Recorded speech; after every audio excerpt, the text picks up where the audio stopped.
ሰላም ጤና ይስጥልኝ ውድ ተመልካች አድማጮቻችን፣ ይህ ኤንቢሲ ወቅታዊ ዓለም አቀፋዊ ዝግጅታችን ነው።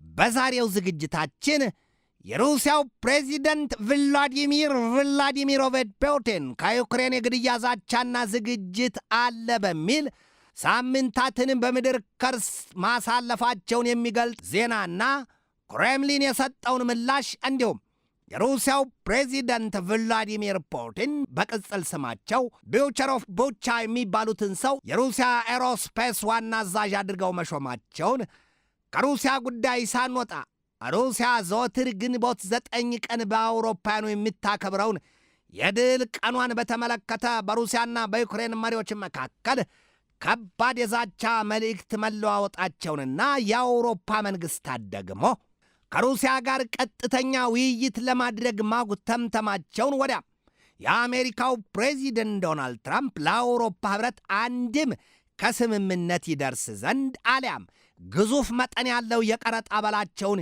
ይጋፈጠው ዘንድ እስከ ሐምሌ 4 ቀን ጊዜ መስጠታቸውንና ከመካከለኛው ምስራቅና ከባሕረ ሰላጤው ቀጠና ምድር ወቅታዊ ምስቅልቅል ቋጠሮ የተነሳ ዓለም የተረፋትን ዳፋና መዘዝ ዘልቀንና ጠልቀን እንመለከታለን።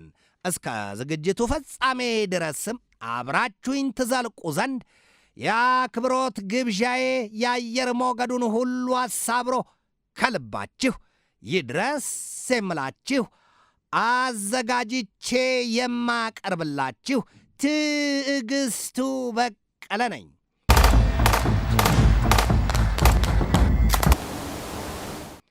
መጀመሪያ ወቁኝ በኋላ ደብቁኝ ይሏል አበው። ቭላዲሚር ፑቲን አንድ ቪክቶሪ ዴይ ከሩብ ምዕት ዓመታት በላይ በሥልጣን ላይ የቆዩም ናቸው ይሏቸዋል። እኒያ ግንባረ ኮስታራው የኬጂቢው ቁንጮ ሰው ወዴም ከውሃ ዋና እስከ ፈረስ ጉግስ ከመኪና እስከ የጦር ጀት ማብረር ምልኡነትን የተካኑ ናቸው የሚባልላቸው የዛሬው የሩሲያው ፕሬዚደንት ቭላዲሚሮቪች ፑቲን ነገ የሚያከብሩትን በናዚ ጀርመን ላይ በዚያ የሁለተኛው የዓለም ጦርነት በቀድሞ ስያሜዋ የሶቪየት ኅብረት የተቀዳጀችውን ድል 81ኛ ዓመት ታከብራለች። ታዲያም ፑቲን የጦር ኃይላቸውን የበላይነት ዛሬም በዚያ በድል ቀን አከባበር በዓላቸው አጋጣሚ ሊያሳዩበት ተዘጋጅተዋል ነው የተባለው። ክሬምሊን ሰሞኑን በሀገሪቱ ፕሬዚደንት ቭላዲሚር ፑቲን ዙሪያ ሲወራ ለነበረው ሐሜትና ፑቲን ከዩክሬን የተዘጋጀላቸውን የግድያ ጥንስስ በመፍራት ከምድር ጥልቅ ስፍራ ባዘጋጁት የመደበቂያ ምሽግ እንዲገቡ አድርጓቸዋል ሲባል የነበረውን ጉዳይ እርግጥ ነው ሲል አምኗል ነው የተባለው። የፈራ የእናቱ ልጅ ነው አለያም ከመሞት መሰንበት ይሉትን ያስታውሷል። He has spent weeks living in bunkers. አንድ ስሙ እንዲገለጥ ያልፈለገ የአውሮፓ ደህንነት ተቋም ባወጣው መረጃም በሩሲያው አምባገነን ይላቸዋል። በሩሲያው አምባገነን መሪ ቭላዲሚር ፑቲን ላይ የመፈንቅለ መንግሥት ሙከራ ስጋት አለ ነው ያለው። ለመፈንቅለ መንግሥት ሙከራውም የቀድሞውን የሀገሪቱ የመከላከያ ሚኒስትር ሰርጌይ ሾይጉን በስጋትነት ፈርጆ አሳይቷቸዋል። ስልጣን የሚጥመውን ያህል የተወለዱበትን ቀንም ያስረግማል ይባላል። በስልጣን ጊዜ ሕዝብና ሀገርን የሚጠቅም ቁም ነገር ከመስራት ይልቅ በሕዝብና በሀገር ላይ ትርፍ የማያመጣ ኪሳራ ሲሰሩ የሕዝባቸውን ድምፅ የማይሰሙ በንቀት፣ በጥላቻ፣ በእብሪትና በትዕቢት፣ በውሸትና በተንኰል ተኰፍሰው ለሀገር ውድቀትን፣ ለሕዝቦች ሰላምና አንድነትን የሚነሱ የሀገራት ፖለቲከኞች ከገዛ ሕዝባቸው ጥላቻና ተቃውሞ የተነሳባቸው እንደሆነ ሌላው ቀርቶ ጥላቸውን ስንኳ አያምኑትም። ለዚህ ደግሞ ከአፍሪካም የቀድሞውን የሱዳኑን ፕሬዚደንት ፊልድ ማርሻል ኦመር ሐሰን አልባሽርን መጥቀስ ይበቃል ይሏቸዋል። አልባሽር በዳቦ ዋጋ መጨመር ቀምሶ ማደር የተቸገረው ሕዝባቸውን ድምፅ ሊሰሙት ያለመፍቀዳቸውና ጨርሶ የተጸየፈ ስሜታቸው የኋላ ኋላ ላይ ግን ለ30 ዓመታት ከነገሱበት ቤተ መንግሥት አውጥቶ ዘብጥ እያጥሏቸዋል። ሱዳንንም ይኸውና ከማትወጣው የእሳት ባህር ዋና ሲዶላት ሕዝቧን ያለ በደሉ ለመፈናቀል ለስደትና ለረሃብ ላስከፊ እልቂት ዳርጓል ሲሉ ብዙዎቹ ይሳለቃሉ። ከመሳለቅም ያለፈ ጉዳይ ነው። ሲነግሩሽ አትሰሚ፣ ሲጠቅሱሽ አታይ፣ እስኪ ረጋ ብለሽ ብር ብር አትበይ ይላሉ የቅኔ ዘራፊዎቹ። ከአውሮፓኑ 1989 እስከ 2019 በዘለቀው የአልበሽር የቤተ መንግሥት ሥልጣን ዘመን መጨረሻቸው አላምር ብሎ ዛሬ ጥርሳቸውን እያፋጩ በወህኒ ቤት ሚሊዮኖችን ባሰሩበት እርሳቸውም ታስረው እያዩት ነው። የተንኰልን ጉድጓድ አርቀሃት ቆፍር፣ ማን እንደሚገባበት ወይም እንደሚወድቅበት አታውቅምና ይሉትን መሆኑ ነው።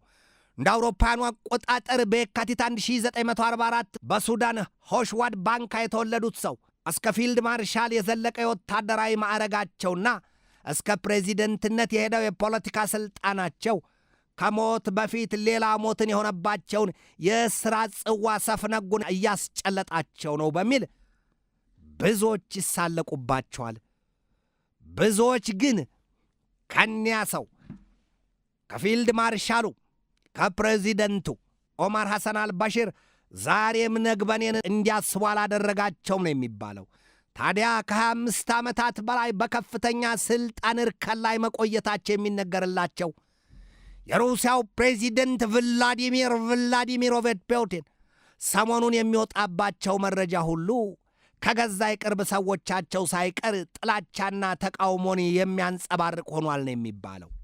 ፑቲን በሥልጣናቸው የመጡባቸውንና ስጋት መስለው የታዩአቸውን ሁሉ የስንብት መንገድ ሲያሳዩአቸው ፋታ አይወስድባቸውም ቢሏቸውም ግን የአሁኑ ጉዳይ ከውስጥም ከውጭም በተለይም ከዩክሬንም ሆኗል ነው የሚባለውና ከምድር ሥር አስቦርቡረው በቅርጣን ባስለሰኑት ስውር ምሽግ ውስጥ ሳምንታትን እንዲያሳልፉ አብቅቷቸዋል የሚል መረጃ ወጥቶባቸዋል። ክፉ ቀን አይምጣ ወዳጅ እንዳላጣ፣ አልያም ሳያሽ የበላ ዝንጀሮ ሲስል ያመሻልን ወይም ደግሞ ሳል ይዞ ሌብነት ቂም ይዞ ጸሎትን ያስታውሱበታል።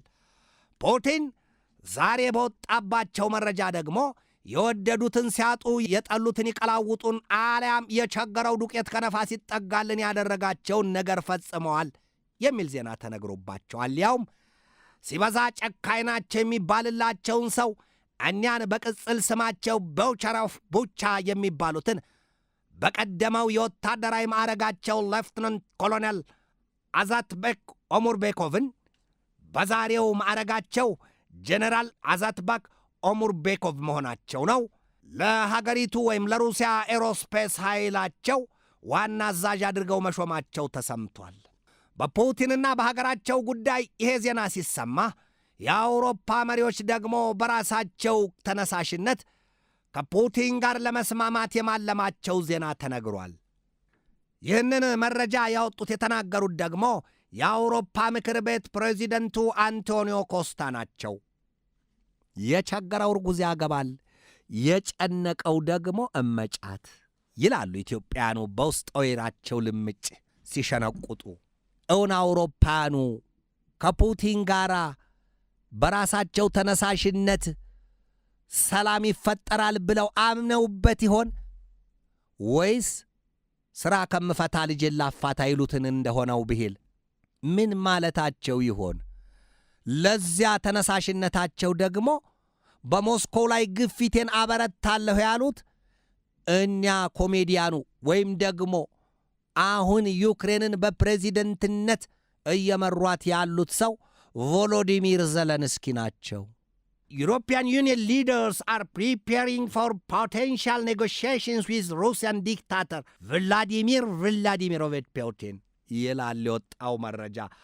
አውሮፓኑን በፍርሃትና በጭንቀት እያራደና ልባቸውን እየከፋፈለ ወገቤን ያስባላቸው ጉዳይ ውስጥ ሚስጥሩ አልያም ጅብ ሲበላ አብረህ በልተህ ተቀደስን ወይም ደግሞ ቀን እስኪያልፍ የአባት የገበሬ አግባኝን ያደረጋቸውና ከዚያም ሲያልፍ ከከፋው የባሰውን ያስመረጣቸው ጉዳይ የአሜሪካው ፕሬዚደንት ዶናልድ ትራምፕ በዩክሬን ጦርነት የሰሩትን በሌሎቹም የአውሮፓ ኅብረት መንግሥታትና ሀገራት ላይ ይደግሙታል የሚልና ትራምፕ ገና በአውሮፓውያኑ ላይ የተጸናወታቸው የቀረጥ አባዜያቸው ከወዲሁ እያስፈራቸውና እያራዣቸው መሆኑን የተገለጠው ትራምፕ የአውሮፓ ኅብረትን መሪዎች በሰጧቸው ወይም ባስቀመጡላቸው የንግድ ውል ስምምነት መሠረት ተፈጻሚ የማያደርጉ ከሆነ እስከ ቀጣዩ የሐምሌ ወር 4ኛው ቀን ድረስ ያን ካልፈጸሙ ትራምፕ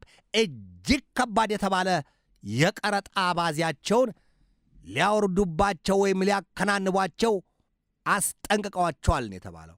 ኧረ ለመሆኑ ትራምፕ ምን ነካቸው ሲሉ አውሮፓውያኑ ለራሳቸው ጥያቄውን ቢያልጎመጉሙትም ምላሽ ግን አላገኙለትም። ትራምፕ ከአውሮፓውያኑ ጋር የገቡበት ሰጥ አገባ ወይም ውርምታቸውና ውዝግባቸው ከምን ጀመረ ሲባል የለም ቀደም ብሎስ አይደለም ወይ?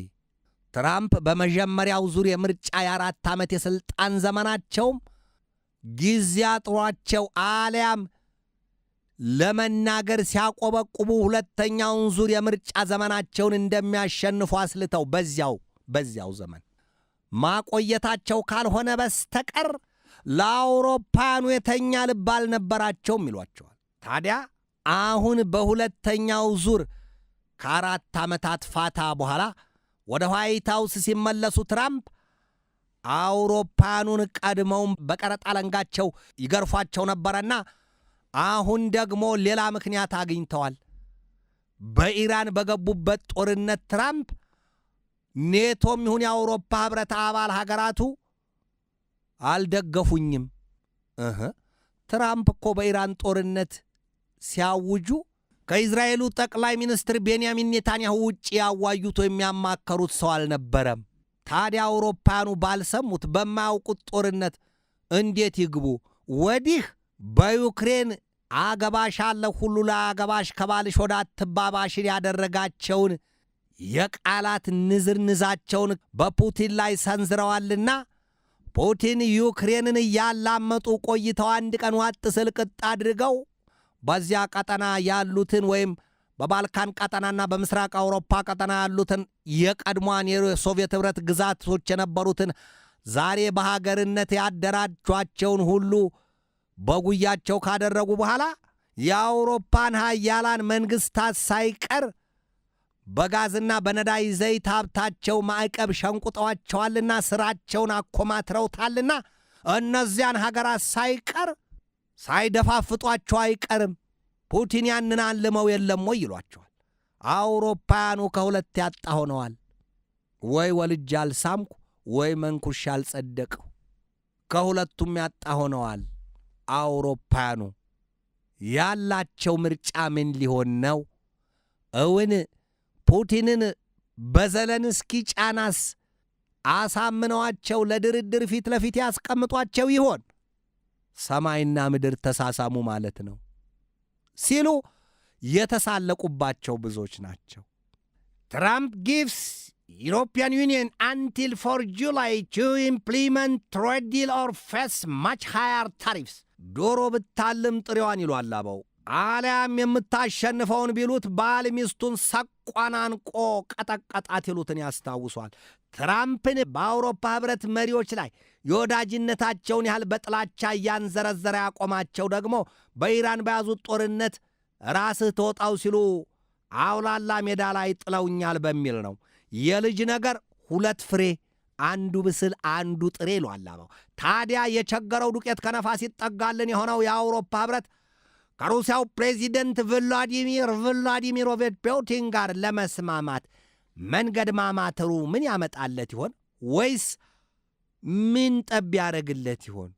እውን ፑቲንስ አውሮፓውያኑን በቀና ልቦና ይቀበሏቸው፣ በጥሩ ዓይን ያዩዋቸው ይሆን? ዙር የማዕቀብ ቀበቶ አስታጥቀዋቸዋል እኮ። የወጋ ቢረሳ የተወጋ አይረሳ አይሏል አበው። ሌላው ቀርቶ ፑቲን የአውሮፓውያኑን አንገት አንድ ሆኖ ቢያገኙት ይሏቸዋል። አንድ ሆኖ ቢያገኙት አንገታቸውን የአውሮፓውያኑን በባለ 2 ፊት ሰይፋቸው ብቻ ጉዳዩን እርሳቸው ይጨርሱት በሚል የሚሳለቁት ለቁጥር ያታክታሉ።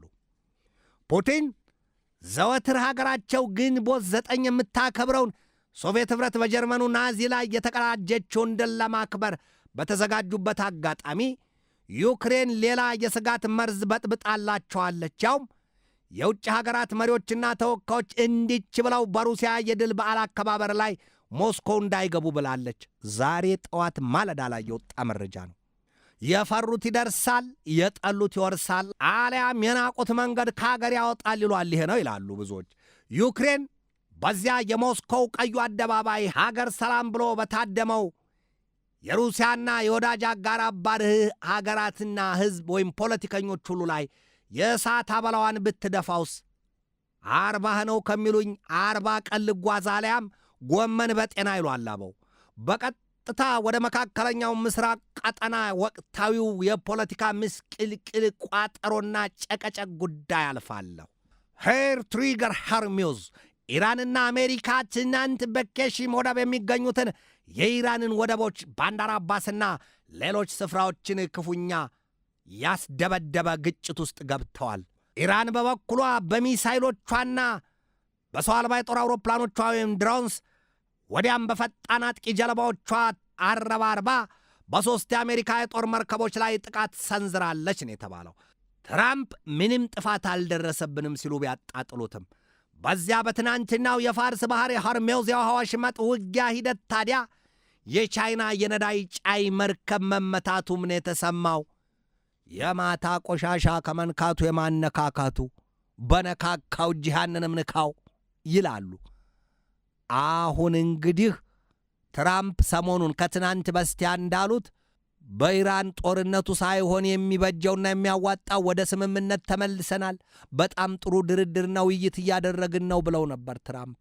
ጦር ከጦር ይቀድማል ይላሉ አበው። በኢራን በአሜሪካና በኢዝራኤል መካከል ጦርነቱ ከተጀመረበት ጊዜ አንስቶ የዚያ መሰል ጥቃት በቻይና የነዳጅ ጫይ መርከብ ላይ ሲፈጸም ያሁኑ ለመጀመሪያ ጊዜ ነው። ይሄ ጫፉ ነው፣ ስሩ ገና መቼ ይሏል። ጦርነቱ በዚህ የሚቀጥል ከሆነ ነገና ከነገ ወዲያስ ምን ታይ ምን ትሰማ ይሆን ቢሉት ጆሮ ጊዜ ስጡኝ አለ ይባላል።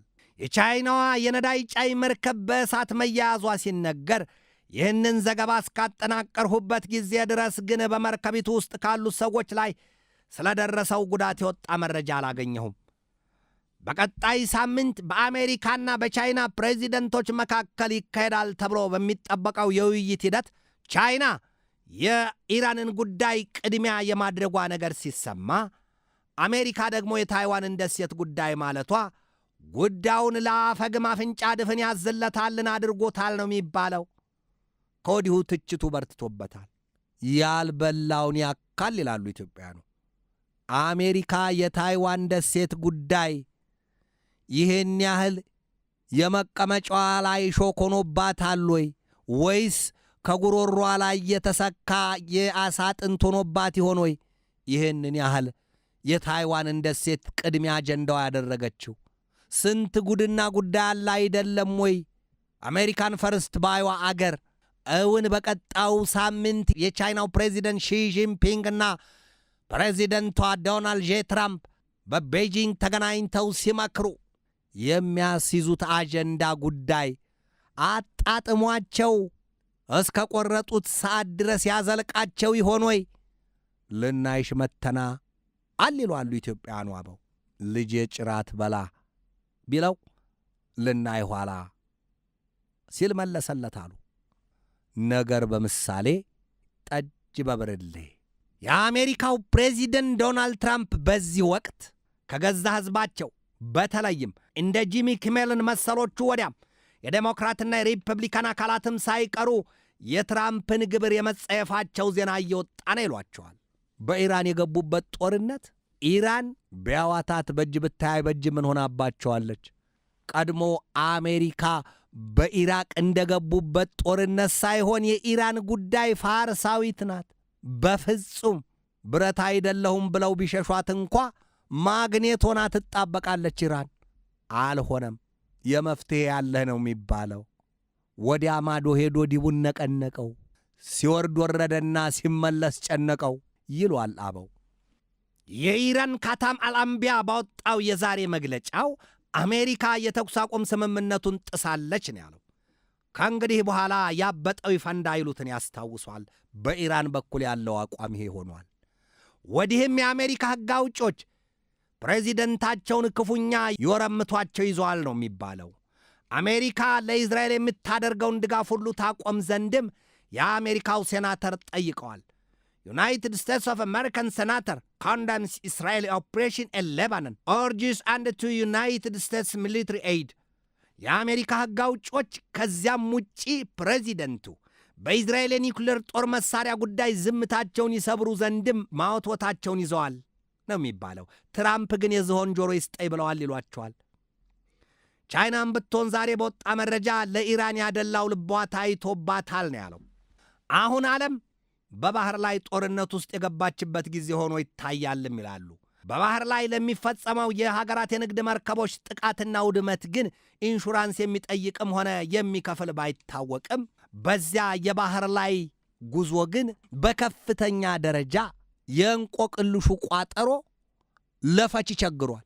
ፈጽሞ ትናንት ኢራን በሰው አልባ የጦር አውሮፕላኖቿ በሚሳይሎቿና በፈጣን አጥቂ ጀልባዎቿ በሦስት የአሜሪካ የጦር መርከቦች ላይ ጥቃት ፈጽማለች ሲሉ የአሜሪካ ኃይሎች በኢራን ወደቦች ላይ ለፈጸሙት ጥቃት ፔንታጎንን ክፉኛ አፍንጫቸውን ይዘው ያዞሩት ሳውዲ አረቢያና ኩዌት ቁጣቸውና ሐዘናቸው ከምንጊዜውም በላይ ሆኗል የሚል መረጃ ወጥቷል።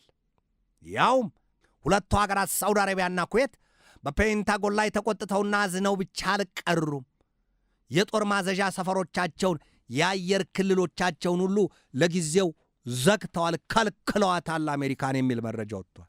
ጉዳዩ አይጥ በበላ ዳዋ ተመታን ነው። አሜሪካ በኢራን የገባችበትን ጦርነት ቢበዛ ከ4 እስከ 6 ሳምንታት አጠናቅቅ ይወጣለሁ እሱም አይደርስም ማለቷ አንዘነጋውም። ነገር ግን ጦርነቱ ከ2 ወር በላይ ሄዷል። ታዲያ የጦር ማዘዣ ሰፈሮቻቸውን ለአሜሪካ ሰጥተዋል የሚባሉት የባሕረ ሰላጤው ቀጠና ሀገራቱ እኒያ ሳውዲ አረቢያን ጨምሮ ኩዌት፣ ባህሬን፣ ኳታር፣ የተባበሩት አረብ ኤምሬትና ከመካከለኛው ምስራቅ ቀጠናም ዮርዳኖስን መሰሎቹ ወዲያም ኢራቅን የተረፋቸው ነገር የእሳት አመድ ማፈስ ሆኗል። ስንትና ስንት ሀብቶቻቸው እንዲህ በአጭር ዓመታት ሊተኩት የማይችሉት መሠረተ ልማቶቻቸው ሁሉ በኢራን የሰው አልባና የሚሳይል እሳት ሰደድ ሆኖባቸው ተበልቶባቸዋል። ስለዚህ እንደው ጉዳዩ ንጉሥ አይከሰስ ሰማይ አይታረስን ሆኖባቸው እንጂ ቀድሞውንስ ቢሆን ኢራን እንደዚያ እያስጠነቀቀች መች ለአሜሪካ የጦር ማዘዣ ሰፈሮቻቸውን ይሰጡ ነበር። ያዢ ሲይዘው ብረት ይቀልጣልን ሆኖባቸው እንጂ አሜሪካ ሲላት የጦር መሳሪያና የጦር ጀቶቿን ለእነዚህ ሀገራት እሸጥላቸዋለሁ ስትል ራሳቸው ፕሬዚደንቱ ዶናልድ ትራምፕ እዚያው ድረስ እየሄዱ ቃል መግባታቸው ይታወሳል።